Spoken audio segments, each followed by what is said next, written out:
Բարև ձեզ բարեկամներ։ Փակ TV-ն ողջունում է իր բոլոր երկրպագուներին եւ ուզում եմ հերթական անգամ ձեզ ներկայացնել մի անձնավորության, ով իսկապես մեր ծրագրի միշտ ցանկալի հյուրն է, կարծում եմ ձեզանից շատերն էլ արդեն նրան լավ ճանաչում են։ Խոսքս հասարակական հանրային գործիչ Ֆրունզիկ Խաչատրյանի մասին է, ով նաեւ Նովոսիբիրսկի հայկական համայնքի պատմավոր նախագահն է։ Բարև ձեզ։ Բարև ձեզ, պարոն Մոշյան։ Պարոն Խաչատրյան, շատ հետաքրքիր թեմաներ ենք մենք ձեզ հետ արծացում եւ պիտի ասեմ, որ բավականին մեծ թվով մարդիկ էլ հետաքրքրված են հատկապես այն ամենի հետ, ինչը կապված է մեր ազգային կրոնի եւ ընդհանրապես կրոնի հետ։ Այդ տեսեք, այսպիսի թեմա, որը այսօր շատ կարեւոր է, հայերի հին հավատքը զարգացման ավելի բարձր մակարդակի վրա է, քան ժամանակակից կրոնները, ինչպես սա կբացատրեք։ Սա բացատրելու համար մի քիչ նախաբանի պես ասեմ, որ մի քիչ ծանոթանանք ինչը մեր շրջապատող աշխարհը, նրա իրավիճակը, աշխարհի կառուցվածքը։ Մեզ առաջի հայացքից թվում է, թե մեր շրջապատող աշխարհը դա ինչ-որ իրերի, առարկաների հավաքածու է, որ անկենդան է, բայց երբ մանրամասն ուսումնասիրում ենք, տեսնում ենք, որ նա կուռ համակարգված մի համակարգ է, ամբողջ տիեզերքը, որը շատ համակարգված ու ներդաշնակ է, այսինքն բոլոր փոխ ազդեցությունները, բոլոր գործողությունները փոխկապակցված են իրար հետ եւ միմյանց վրա ազդում են։ Սա աշխարհում ընդունված դա աշխարհի մեր կառուցվածքն է, այդպեսին է։ Եվ այդ բոլորը, ասենք, տիեզերքը միլիոնավոր, միլիարդավոր կամ տրիլիոն տարիներով գործողություն համակարգված ու գոյություն ունի, մեր տարբեր բացատրություններ ունենք, ասենք ժամանակակից գիտությունը դա բացատրում է ինչ-որ 14 միլիարդ տարի առաջ ինչ-որ մի պայթյունով, որոշները բացատրում են, որ Աստծո ստեղծածն է, բայց թե ինչպիսին է դա, հիմա գոյություն ունի այս վիճակը, որ համակարգված է ու գործում է։ Նա համակարգված է եւ անընդհատ գործողության մեջ է եւ որոշակի օրենքներով, օրինաչափություններ ունի։ Այդ օրինաչափությունները կոչվում են բնության օրենքներ։ Բնության օրենքները անփոփոխ են, հետաքրքիր է, որ անփոփոխ են միլիարդավոր տարիներ։ Եթե այդ գործողությունները կատարվում են ներդաշնակորեն, եթե ինչ-որ ասենք մեկը ուզում է խախտի բնության ներդաշնակությունը, հարմոնիան, անպայման բնությունը հակազդում է եւ չի թողնում, որ կատարվի եւ բացի այդ գործողություն կատարողը անպայման բնությունից ստանում է adekvat ազդեցություն, որը կոչվում է մեր համար դառնում է կամ ասենք խնդիրներ, հիվանդություն, տկարություն կամ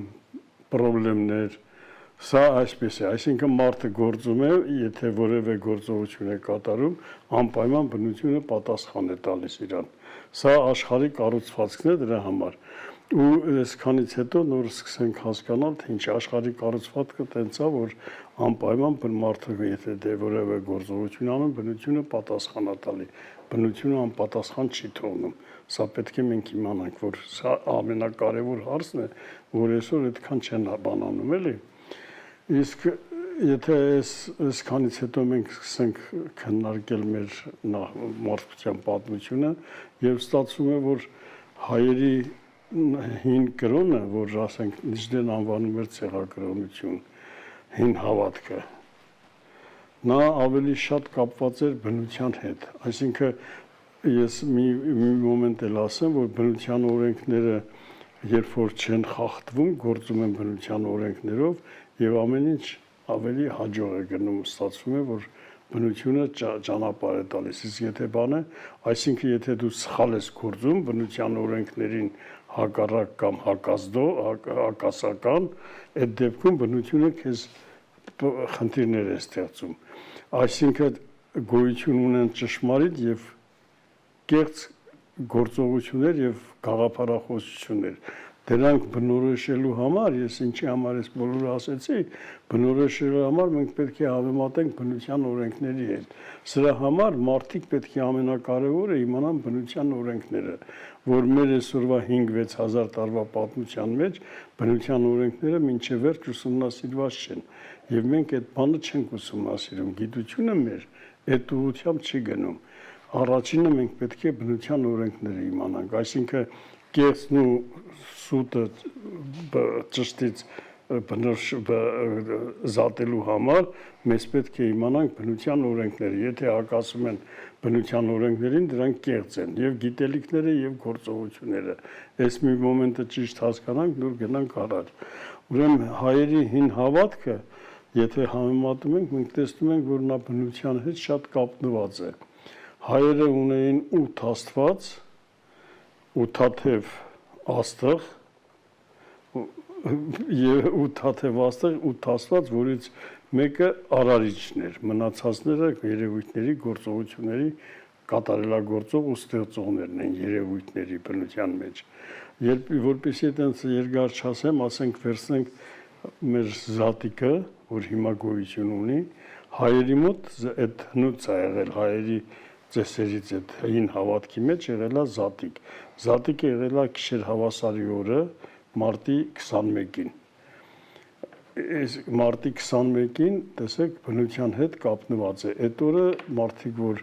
ինչ որ առասպելի տեսքով չեն իմանում ճիշտը սխալից ոնց զատեն,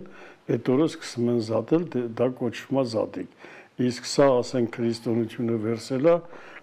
այսինքն Մեսրոպ Մաշտոցը քրիստոնեության Պեսախ կոչված, Պեսախ կամ Պասխա կոչված տոնը կոչել է զատիկ, այսինքն ու իրանք շատ հետաքրքիր է, որ այսօր զատիկը հաշվելուց, տեսեք, դաժե իր կեղծությունը ինչով է սխալ դուրս գալիս, որ իրանք ոնց են հաշվում, ասենք, այս մեր տերդերները կամ վեհափառակ, այսպես կաթողիկոսը որ կոչվում է, իրանք վերցնում են հայերի իսկական զատիկը, մարտի 21-ը, դրան հաջորդ լիալուսինը, որտեղ իրանց մոտ լուսնային օրակարգ է եղել, իսկ հայերի մոտ եղել է արեգակնային օրակարգ։ Փոխանցում են արեգակնային համակարգը լուսնայինի, հաջորդ լիալուսինի եւ դրան հաջորդող կիրակին։ Դա մի օր էլ նման մարտի 28-ը, մի օր էլ նման ապրիլի 5-ը, մի օր ապրիլի 10-ը, տարբեր տարիներ տարբեր ալնում։ Ինքները կտեսել, չէ՞։ Իսկ ճշմարտությունը ոնց կարող փոփոխվել է, դա դրա հետ կապ չունի։ Հայերի մյուս, ասենք, ծեսը, որ էլի նորից քրիստոնեությունը վերցել է, տերնդեզը։ Տերնդեզ նշանակում է տեր Ատրուշան, ատր։ Հայերի մոտ 5 հատ, 6 հատ գրակի անուն ունեն, տարբեր գրակներ, տարբեր անուն են։ Ատրուշան տեր եւ դեզ, տեր ընդեզ։ Իրանք թարգմանում են տիարնդարաշեսի մանումին, բայց այդ ստից բաներ են, էլի։ Այսինքն կրակով մաքրում են իրենց հոգին եւ մարմինը։ Կամ ասենք ամենակարճ գիշերվա օրը հունիսի 22-ը հայերի մոտ ելնում է վարդավառ, վարդաջրով մաքրվում են, այսինքն վարդաջրով մաքրում են հոգին եւ մարմինը։ Եվ շատ կարեւոր է հին հայկականի, որ վերցնենք, հայերի նոր տարին եղել է, գիտեք, չէ՞, նավասարդա կոչվել եւ եղել է օգոստոսի 11-ին։ Հետաքրքիր է, որ հայերի հին հորացույցը եղել է 13 ամիս, 12 ամիսը 30 օր, իսկ օգոստոսի 15-ից մինչև 11-ը առանձին ամիսը, հավելյալ ամիսը կոչվել, իսկ օգոստոսի 11-ին արդեն մի քանի տարի է, մի 5-10 տարի ոչ ավել, այս ժամանակակից գիտնականները արդեն գտել են, որ այդ ժամանակ ոնց որ երկրագունդը նոր զարթոն կապրի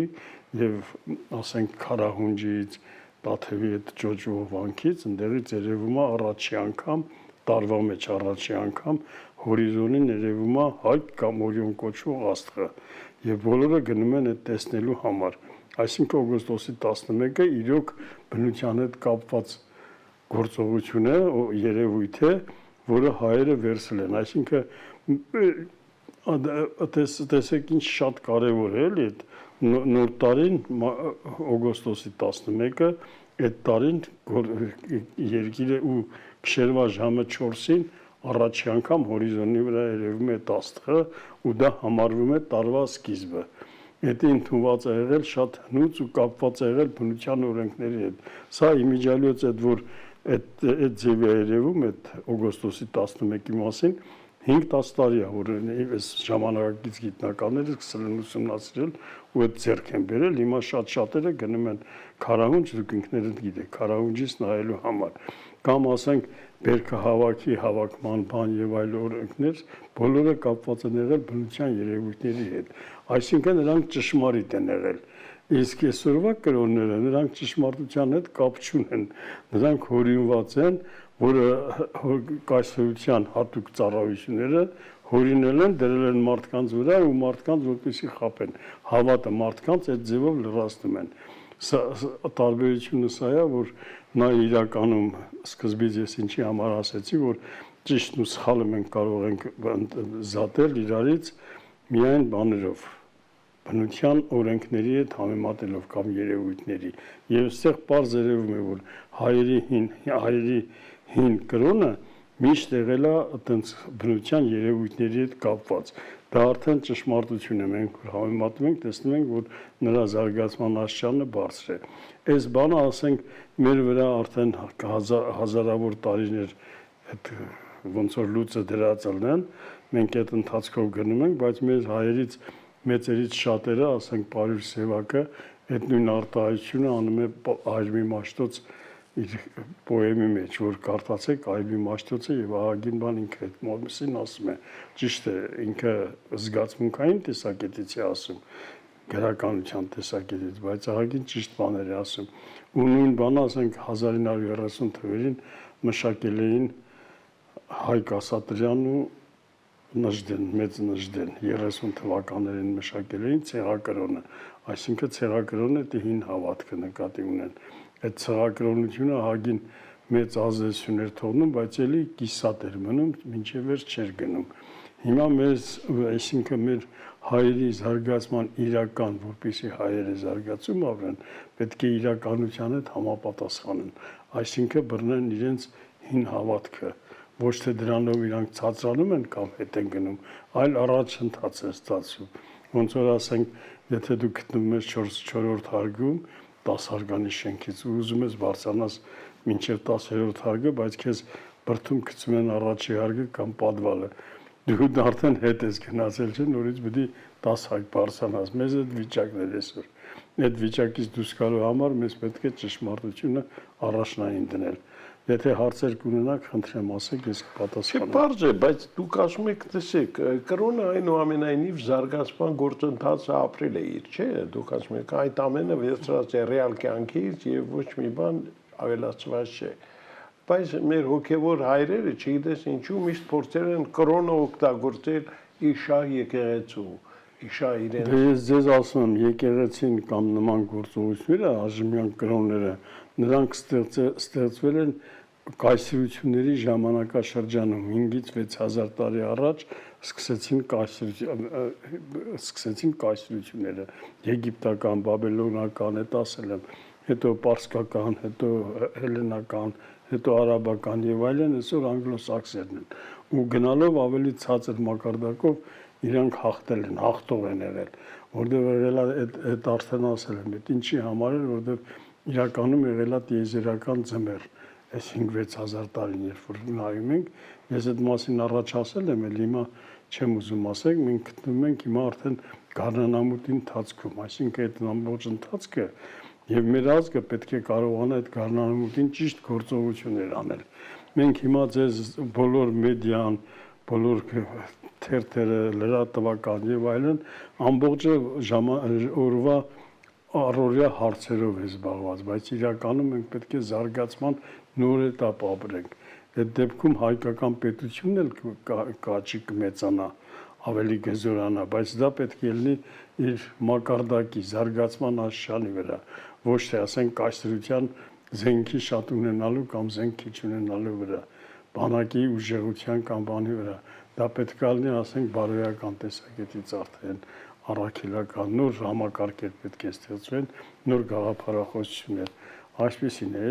երկար եթե բան հարցեր կան, ես էլի պատասխանեմ։ Չէ, հարցերը դա է, փաստորեն հիմնական փոփոխությունները ըստ ձեզ կրոնական այդ կատարվել են հիմնականում Գառնան շրջանում, հա, այդպես է, ճիշտ է։ Չէ, Գառնան շրջանը չի, սա ճիշտ հասկանանք։ Հիմա տիեզերական Գառնանամուտ է, գարուն է։ Տիեզերական գարունը 70 տևում է շատ երկար, որտեղ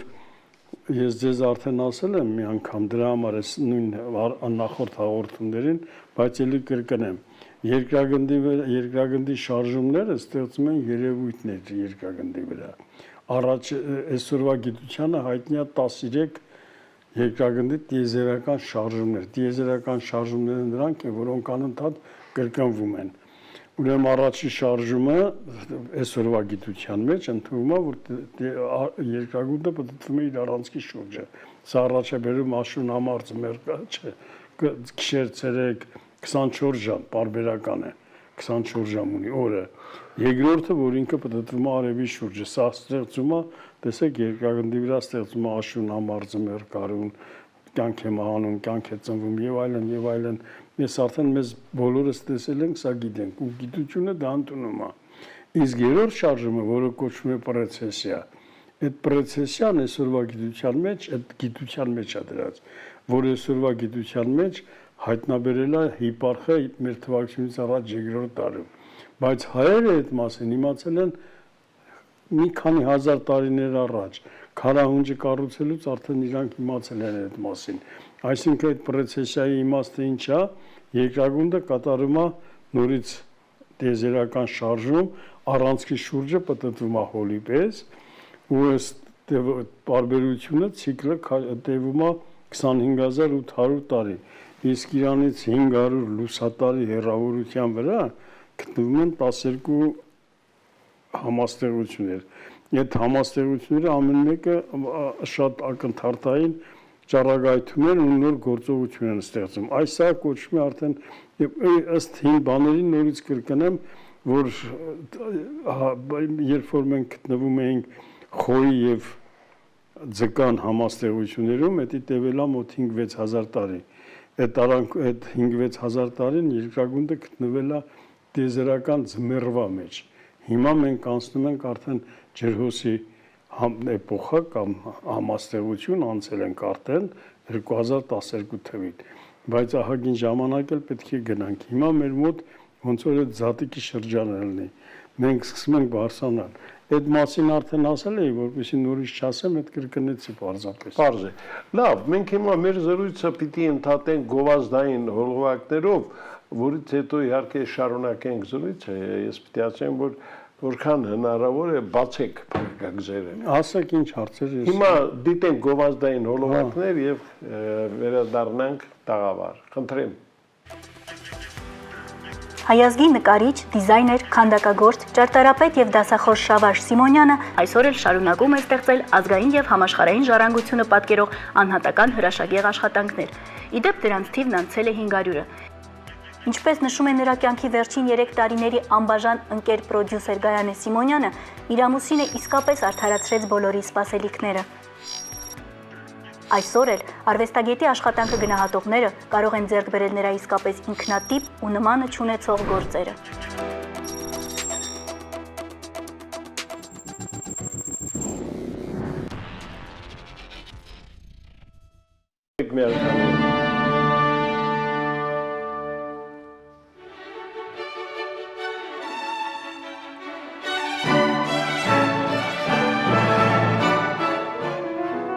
Փակ TV-ն հայտարարում է էլիտար սերունդ պատանի դաշնակահարների հեռուստատեսային մրցույթ, նվիրված երեխաների պաշտպանության միջազգային օրվան։ Մրցույթը մեկ փուլով է, սակայն միայն առաջին 3 տեղերը զբաղեցրած շնորհալիները կընդգրկվեն հունիսի 1-ի տոնական եթերում։ Հայտերը ընդունվում են մինչև մայիսի 25-ը։ Մրցույթին 3 տարիքային խմբով կարող են մասնակցել 7-ից 15 տարեկան երեխաներ։ Կատարումները չպետք է գերազանցեն 7 րոպեն։ Ցանկացողները կարող են ուղարկել իրենց տվյալները նշված էլեկտրոնային հասցեին կամ էլ զանգահարել 099 550 078 094 683 549 հեռախոսահամարներով։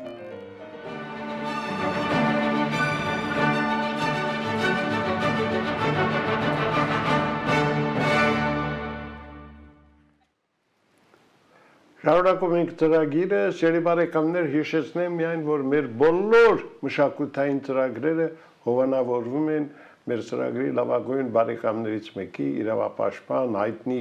փաստաբան Լևոն Բաղդասարյանի կողմից, այնպես որ շտապեք նրանք բոլոր ովքեր ուզում են մասնակցել այս մրցույթին, ժամանակը քիչ է մնացել, մինչև մայիսի 25-ն են ընդունվում հայտերը։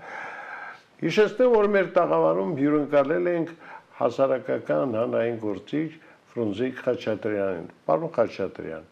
դե ես ուրախ եմ, որ դուք ամեն անգամ, երբ Նովոսիբիրսկից առիթ եք ունենում գալ Երևան, հյուրընկալվում եք մեր տաղավարում, կիսվում իհարկե ձեր տարբեր այդպես մտահղացումների հետ կապված հարցերի շուրջ եւ այսօրվա թեման իրոք շատ կարեւոր է հայհին հավատքը, այրին հավատքը զարգացման ավելի բարձր մակարդակի վրա է, քան բոլոր կրոնները միասին վերցված, այդպես կարող ենք ասել։ Ոնց ասեք, արդեն ասել գրել են, որ բոլոր կրոնները, հասկանալի է։ Բայց մեր կրոնը միշտ առանձնացել է, հայերի հին հայերի կրոնները են։ Ես բացատրեցի, որ տրամաբանական, բայց միշտ այդպես է եղել առանց։ Միշտ այդպես առաջներում միշտ այդպես եղել, նա կապված եղել բնության օրենքների եւ երևույթների հետ։ Հիմա ստեղծված գաղափարախոսությունները եւ կրոնները, որոնք դառնում են կրոն գաղափարախոսություններ եւ այլն, դրանք արդեն հորինված են ելնում։ Իրանք սուտ հորինված սուտ պատմություններ են, որոնք խոհարկվում են, ասենք, կամ փաթեթավորվում են ինչ որ ճշմարիտ բանով, ասենք Քրիստոսը հայտնի մարդ է եղել այդ ժամանակներում, իրանք այդ հռոմական կայսրությունը մեր քրիստոնեական կրոնի մասն եմ ասում, հռոմական կայսրության հատուկ ծառայությունները մշակել են գաղափարախոսություն, որ հպատակացնեն հակառակորդներին,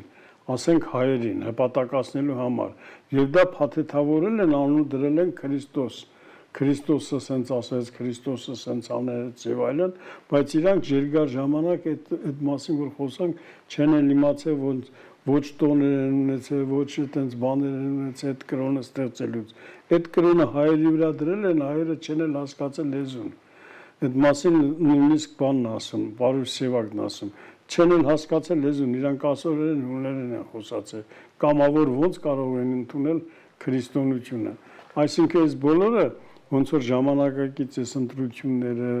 գործողությունները կատարվում են, նույնն եղել է 1700-1800 տարի առաջ։ Դրել են հայերի վրա ու հայերի մեծ մասին կոտորել են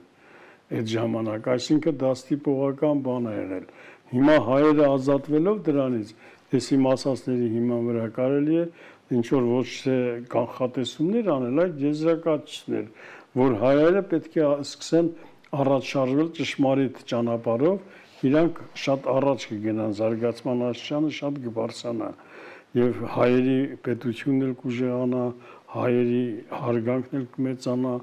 ամեն ինչ էլ կմեծանա, եթե իրականում մենք ճիշտ գործողություններ կատարենք։ Այս այն ամբողջ ասածը։ Ես երկար չէի ուզում խոսամ այդ մասին, մենակ այդ կրոնի մասին խոսացինք։ Չէ, բարձր է, բայց կրոնի դերի նշանակության մասին դուք բազմից եք խոսել եւ այսօր էլ իհարկե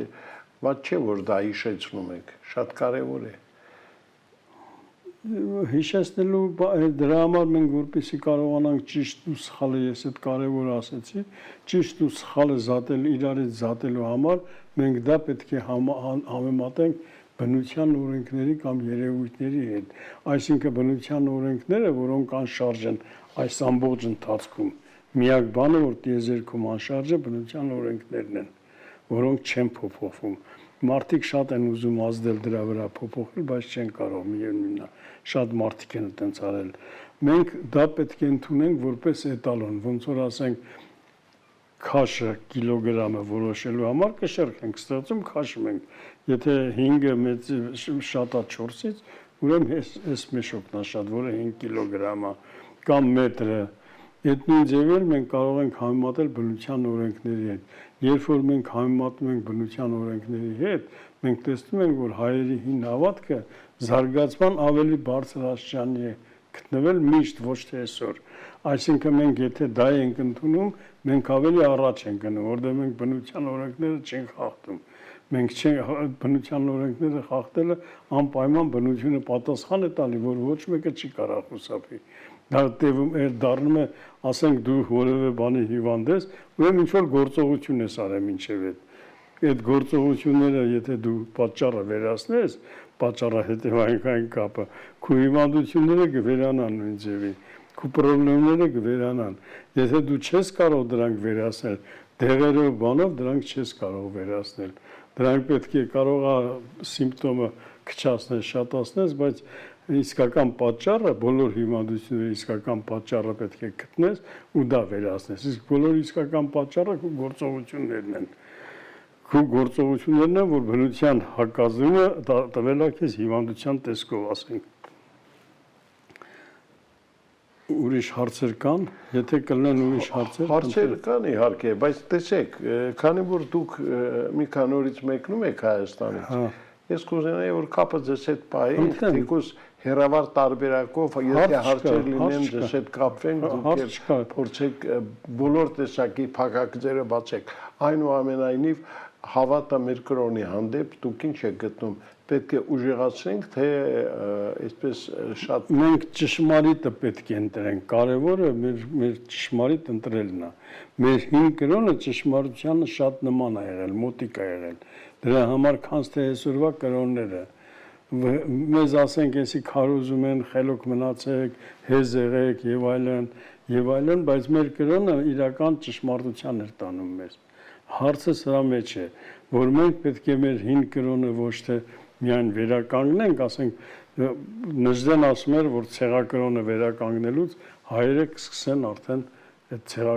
նոր կսկսեն բանանել, զարգացման process ապրել, ճիշտ ապրել։ Մեր ձեռքից խլել են մեր հավատքը, մեզնից հանել են, ուրիշն են տվել։ Մենք պետք է այդ մերը վերցնենք, ոչ թե ուրիշի տվածը։ Հասկանում եք, մեր նպատակը սա է։ Ես չեմ ասում, որ կրոնափոխությունը լավ բան չի, բայց կրոնափոխություն չի սա ճշմարտի ընտրությունն է։ Մենք պետք է կարողանանք, ասում եք, ցեղակրոնը մեր ձեռքից վերցրել են։ Հնարավոր է վերադարձնել։ Իհարկե հնարավոր է, դա քո ձեռքն է։ Դու եթե ուզում ես, դու կարող ես անել։ Ինչ-ն է խանգարում։ Խանգարում են, որ արդեն քո գաղափարի մեջ մտցրել են, որ սենց անես, դու տենց ես անում, հասկանում ես։ Դու հեզ ես լնում, ասենք ես ցույց տվեցի անցած անգամ հայերը ունեցել են, տես հայերի Աստվածը ունեցել է 3 նշան։ Հայերի հավերժության նշանը, սվաստիկան, որը կոչվում է կեռխաչ, հավերժության նշանը կոչվում է արևխաչ, նա որևէ ժամանակահատված է, հավերժություն չի։ Իսկ երրորդը մահվան, որ ստատիկ վիճակ է, մահվան խաչի վիճակ է։ Մենք այսօր խաչն ենք ընտրել, միայն այդ 3 նշաններից խաչն ենք ընտրել, հասկանում եք, մենք մահն ենք ընտրել, ոնց որ մենք մեզ մահ ընտրենք, մեզ հետ են գնացել, մենք պետք է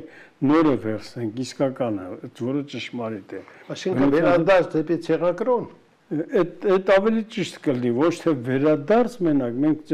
ասենք ցեղակրոնը մենք ուսումնասիրենք դա ինչ է, որն է ճիշտը, կարողանանք ճիշտը ջոգել ու այդ ճիշտը ընտրել, որը ճիշտ է։ Ես գտնում եմ, որ նա ճշմարտության հետ շատ կապեր ունի, որտեղ նա կապված է բնության հետ, իսկ բնությունը միշտ ամենաբարի, ամենաիմաստուն, ամենաճշմարիտ բաներն է արել։ Բնությունը համակարգված է ոչ թե այսօր, այլ ներդաշնակ համակարգված շատ վաղուց հնուց տենց եկել է միլիարդավոր տարիներ։ Նրանց որ մենք նորություն չենք ստեղծում, սա միշտ եղել է։ Այսինքն միշտ պետք է մենք ճշտի կողմը լինենք, ոչ թե ուրիշ բաներ։ Այսինքն կարող ենք ասել, որ բնությունը ամենաճշմարտացին։ Հա, իրականում բնությունն է ամենաճշմարտացին։ Դա մենք համարում ենք, ասենք բնություն չենք ասում ենք Աստված։ Բայց Աստվածը դա չի, Արարիչ է ուրիշ բան է, որը ստեղծել է։ Աստվածը, այսինքն վերևում ապրող, հայերեն նշանակում է վերևում ապրող, ավելի մարդուց ավելի զարգացման բարձր մակարդակի վրա է։ Այդ բնությունը միշտ է եղել զարգացած, Արարիչն է բնությունը։ Մեր իսկական Աստվածը կամ Աստված ենք ասում, կամ բնություն, էլի, նույն բաներն է։ Բնությունը ամենաճշմարտացի Արարիչն է։ Այո, նա չի սխալվում։ Նա երբեք չի սխալվում, բնությունը երբեք չի սխալվում։ Շատ հետաքրքիր է։ Դե ուրեմն մտածենք։ Հա, ավելի լավ։ Եղավ, շնորհակալ եմ, Խնդրեմ։ պարոն Խաչատրյան, այսօրվա համար էլ որոշեցինք, ուրեմն կապը ձեզ հետ կպահենք։ Հա, երբ Իսկ ասեք, եթե մեր հարցերը ունկնդիրները հարցեր ունենան ուղղված պարոն Խաչատրյան, կարող եք մեզ ուղղել, մենք հաճույքով դա Հա, կփոխանցենք։ փոխանցեք։ Ռոզիկ Խաչատրյան։ Ինձ գրավիրեք, ես հարցերի պատասխանը կտամ, եթե հարցեր կլինեն։ Եղավ, շատ բարի, շնորհակալ եմ։ Դրամ Սիրելի բարեկամներ, Նովոսիբիրսկի հայկական համայնքի ղեկավար, հասարակական հանրային գործիչ Ֆրունզիկ Խաչատրյանն էր մեր տաղավարում։ Այսօր այսքանը, մնացեք լավատես, ցտեսություն։